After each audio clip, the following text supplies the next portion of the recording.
My name is Jade Osei. I am 29 years old and I have been a project manager at a mid-sized tech consulting firm in Chicago for 3 years. 12 days ago, I sat in a quarterly review meeting with 11 colleagues and watched my direct manager, Mr. Hale, tell the room that a $200,000 project shortfall was the result of errors in my financial projections. He didn't look at me when he said it. He didn't have to. Every other person in that room did. The Chief Operating Officer, Ms. Wren, was sitting at the head of the table. She wrote something down. I let the silence hold for exactly 4 seconds. Then I said, "I apologize for any confusion this has caused." Mr. Hale's shoulders dropped by about half an inch. Someone near the window shifted in their chair. The room breathed. And then I said, "I do have a file here that might help clarify the timeline. Would it be all right if I shared my screen?" Nobody said no.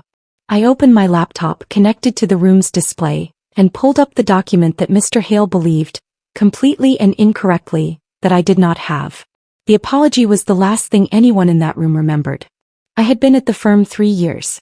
Before that, I spent 2 years as a junior analyst at a smaller outfit in Minneapolis, where I learned the difference between people who do the work and people who know how to take credit for it. I joined this firm because the work was bigger. Client accounts in the 7-figure range. Projects with actual stakes. I was good at it. The kind of analyst who built models that didn't just look clean in a deck but actually held when someone pushed on them. In my first year, I delivered a cost efficiency report a client used to restructure an underperforming division. In my second year, I managed a product launch assessment that came in under budget and became a template for 2 other accounts.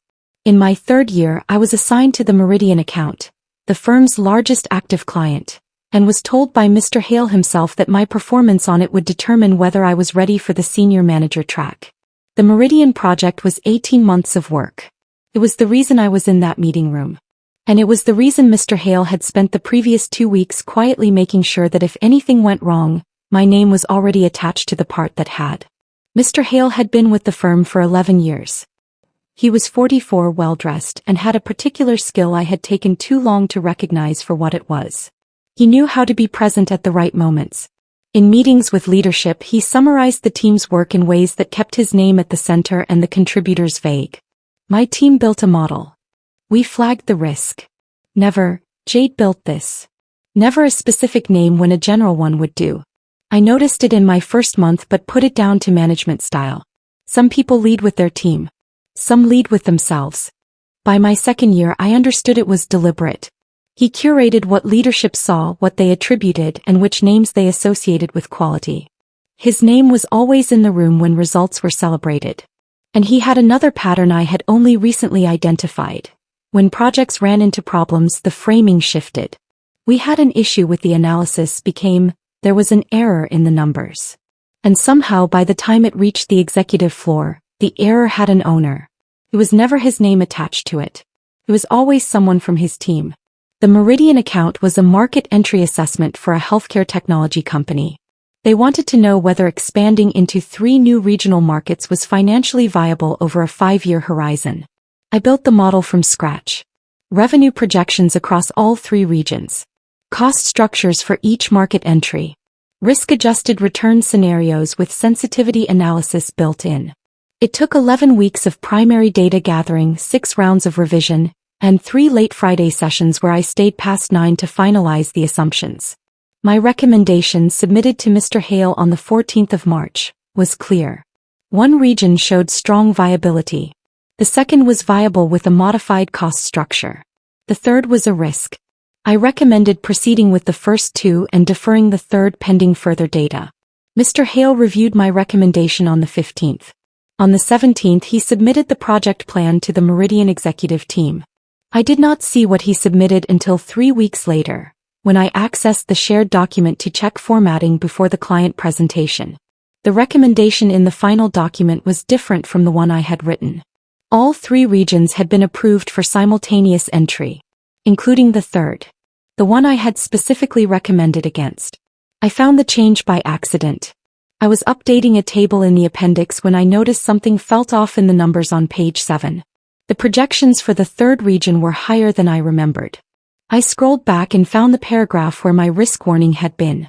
It was gone. In its place was a sentence I had not written.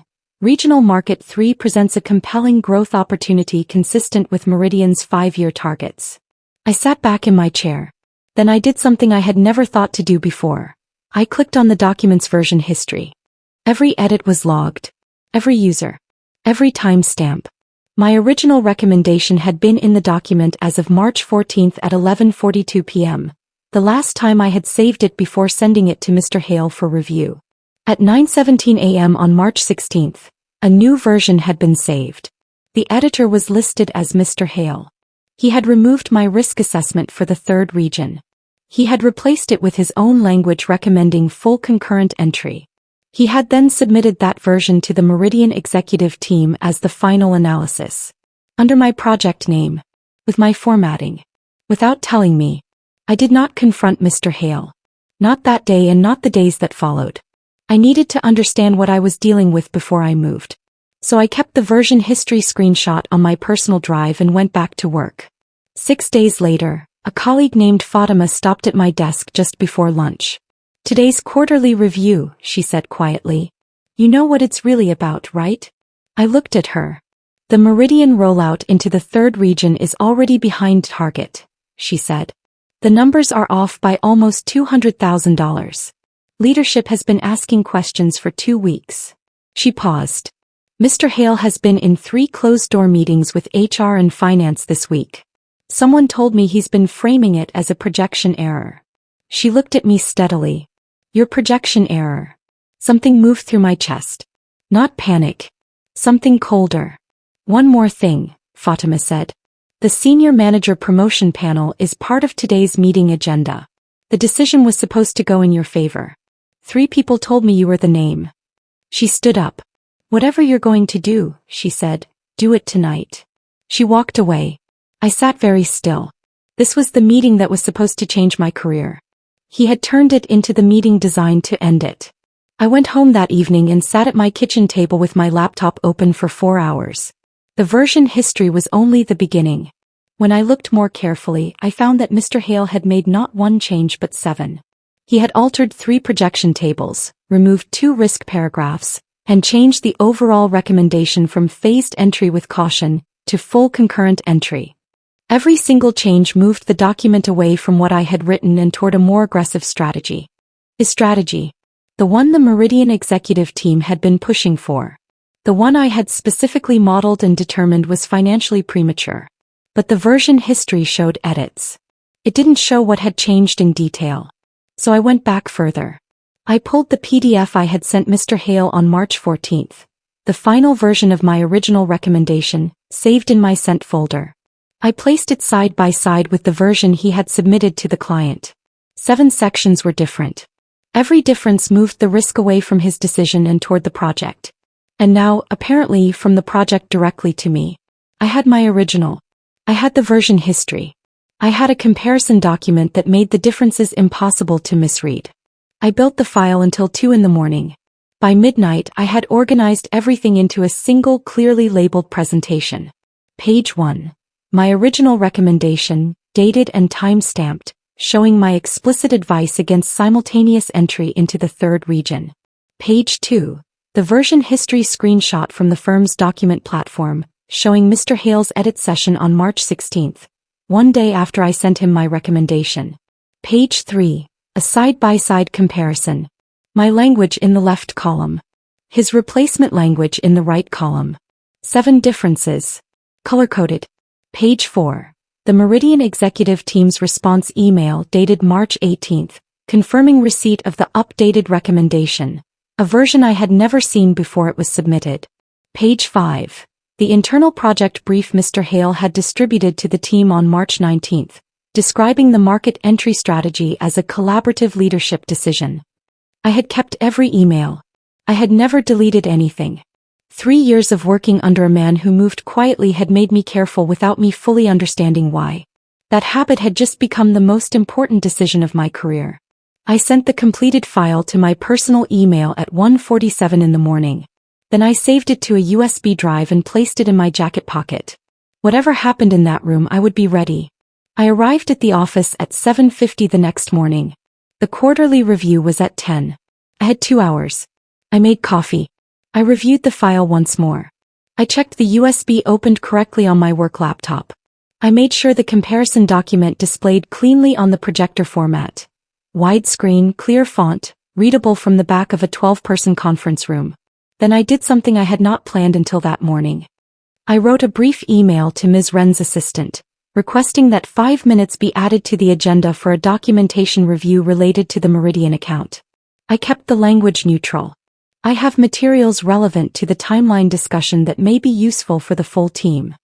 I sent it at 8:17. The assistant confirmed at 8:49. At 9:30 I walked past Mr. Hale's office. The door was open. He was reviewing printed slides. He looked up. "Morning. Ready for today?" "Absolutely," I said.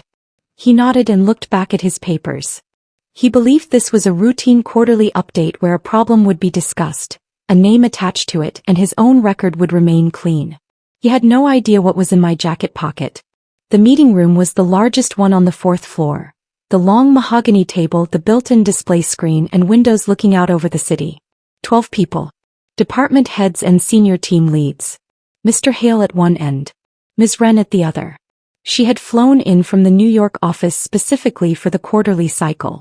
She attended twice a year, which meant this meeting carried weight. I sat in the third seat on the left side of the table. Laptop in front of me, USB already inserted, file already open in the background. A printed copy folded in my jacket pocket as backup. 2 colleagues from finance sat across from me. Fatima was 2 seats to my right and did not look at me. Not once. Mr. Hale began at 10:00. He straightened his notes and smiled at the room the way he always did, like a man who owned the agenda. He opened with the firm's overall performance metrics, which were strong. Then he moved to account-by-account reviews.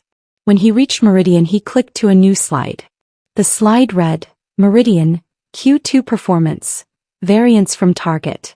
The variance was listed as $197,400.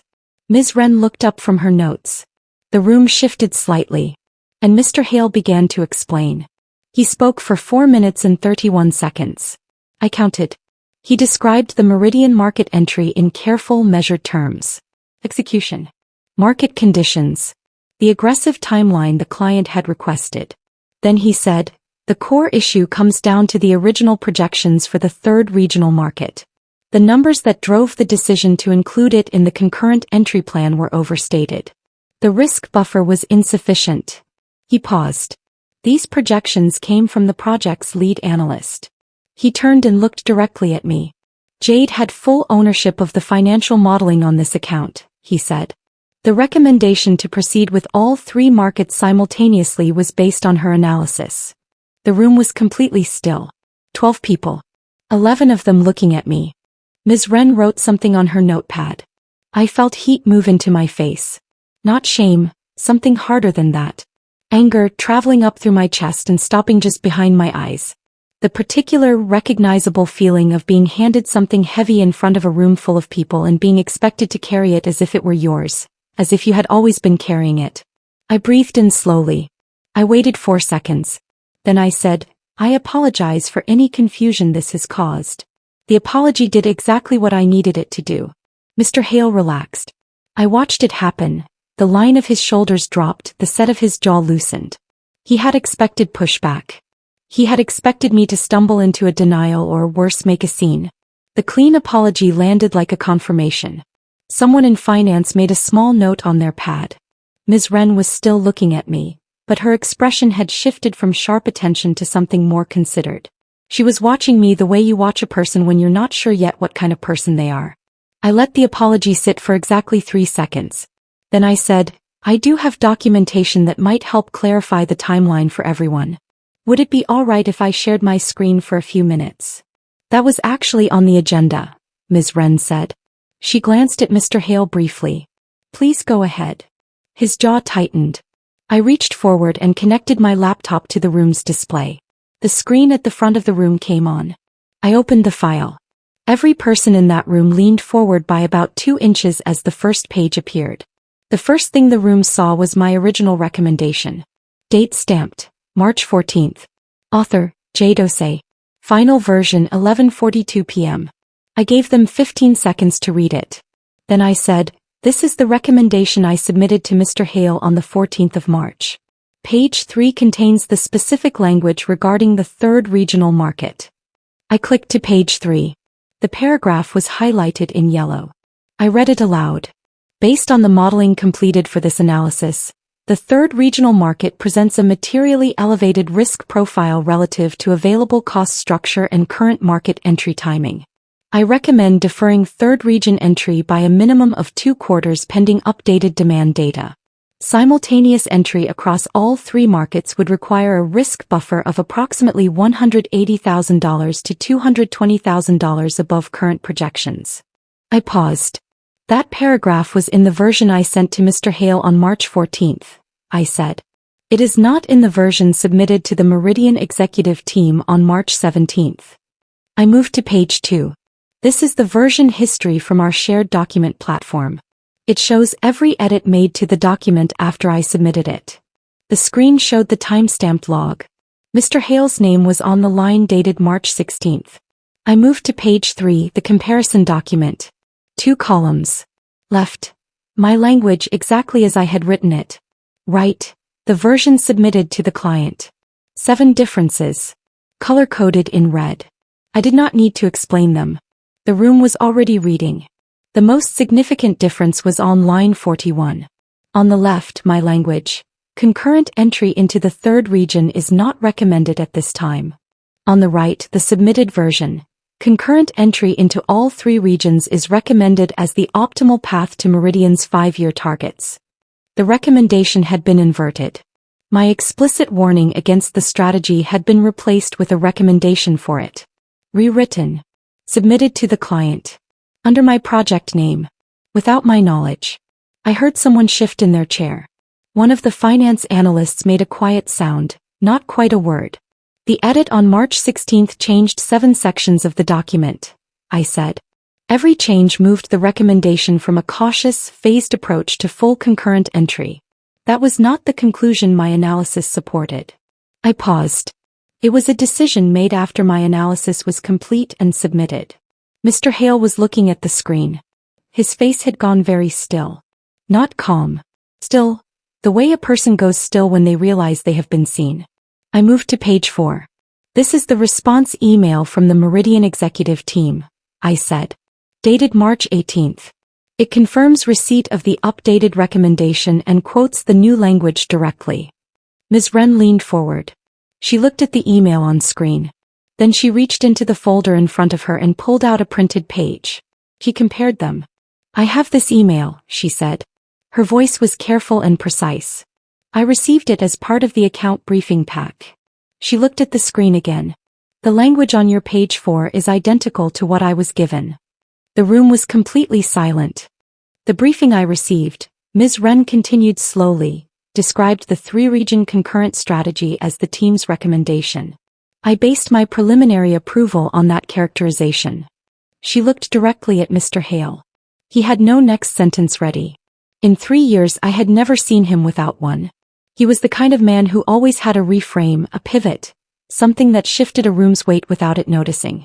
He had built a career on that. This time nothing came.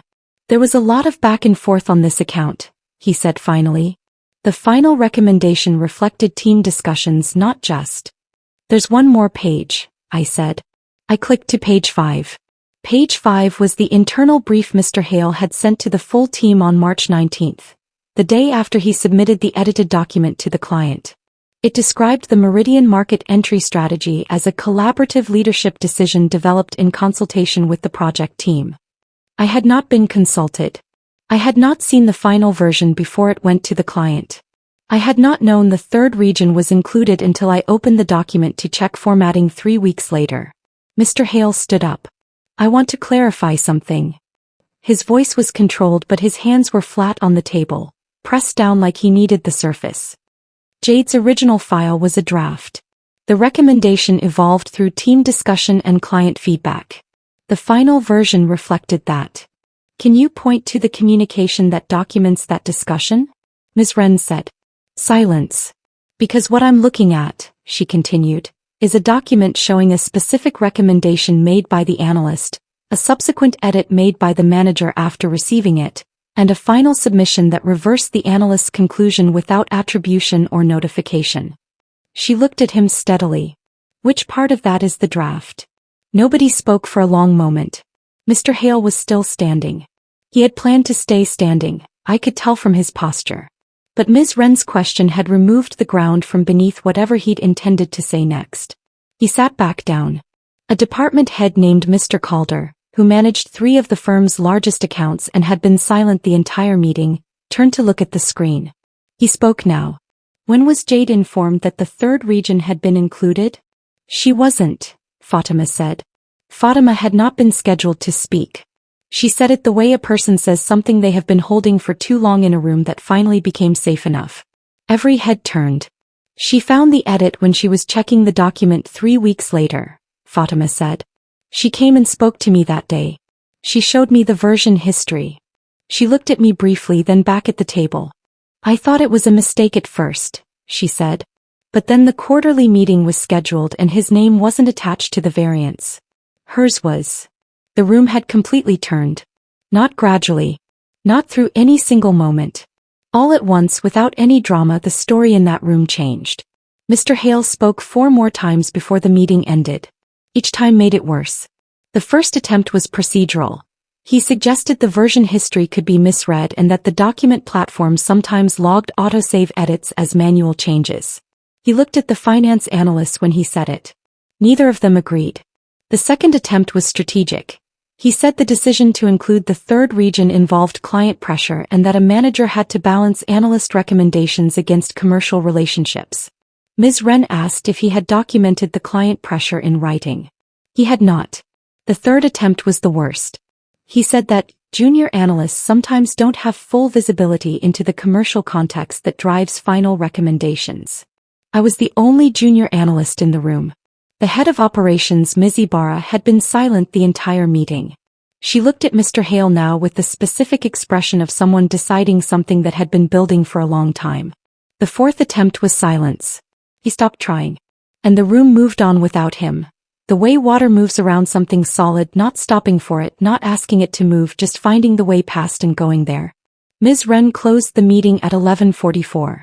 She thanked the team, asked Mr. Calder and the head of finance to send updated account projections by end of week, and stood up. Then she said, "Marcus, could you stay for a few minutes?" Marcus was Mr. Hale's first name. She had not used it once during the entire meeting. The room filed out.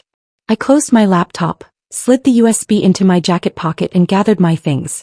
As I reached the door, Ms. Wren said, "Jade, could you leave a copy of your documentation with my assistant? I'd like it on file." "Of course," I said. "I have a printed set as well." "That would be perfect," she said. I handed the folder to her assistant in the hallway. Every page. Labeled. Dated. As the conference room door swung closed behind me, I could see through the narrow window alongside it. Ms. Wren standing at the head of the table. Mr. Hale still in his chair. Neither of them speaking yet. I walked to the elevator. I pressed the button. I watched the number above the door count down. For the first time in 3 years, I was not carrying anything that wasn't mine. The floor was different when I came back from lunch.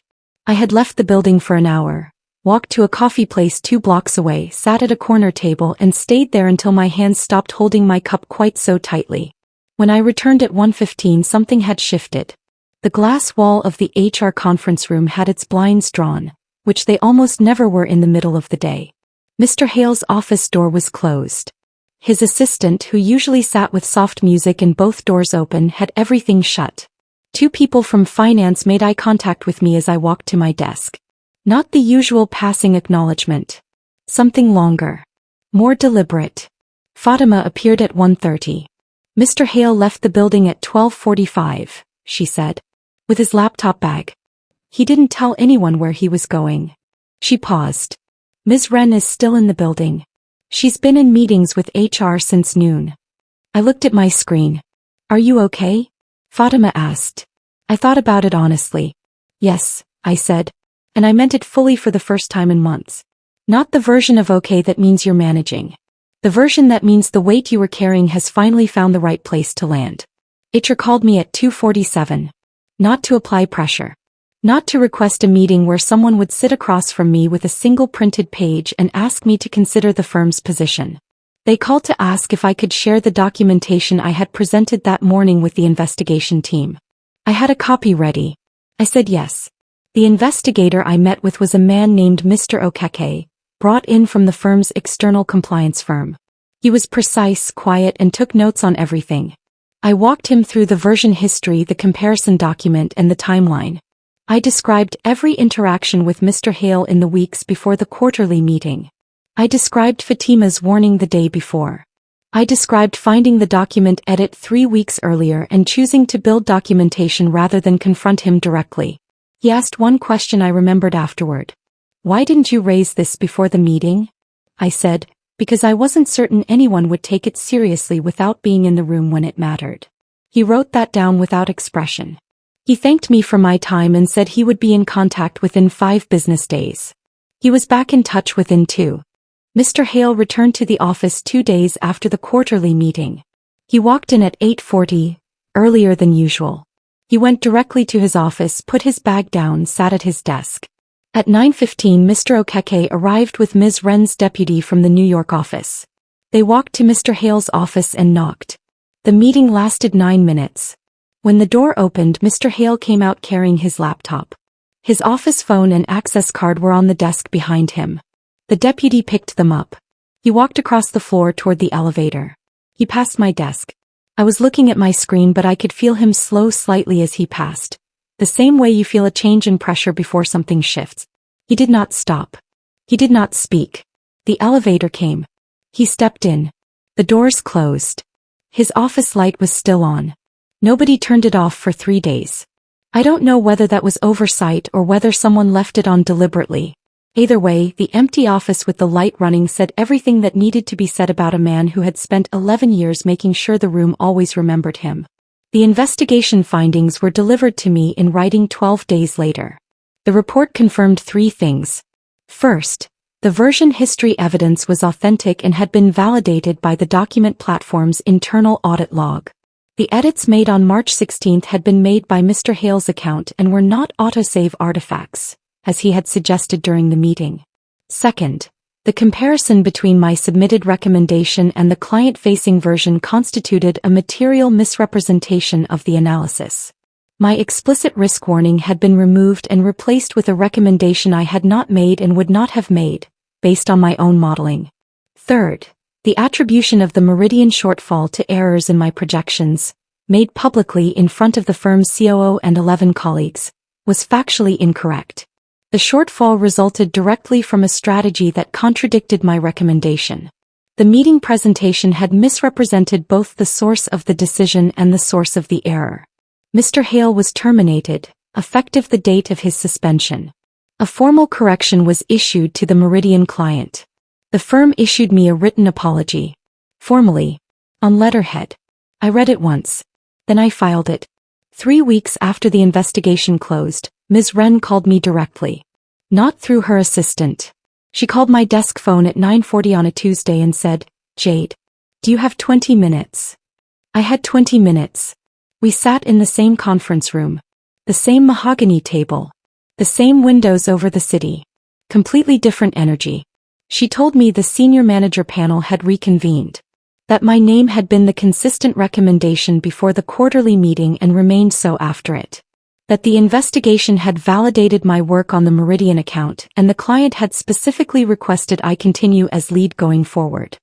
She offered me the senior manager role effective the 1st of next month. The salary was higher than I expected at that level. I said yes. That evening I called Fatima from the lobby on my way out. "I got it," I said. She made a sound that was part laugh, part something that sounded like relief finally being exhaled after being held too long. "I knew you had it the second you said, 'Would it be all right if I shared my screen?'" she said. That made me laugh. The kind of laugh that comes from somewhere real. I think about those 4 seconds sometimes.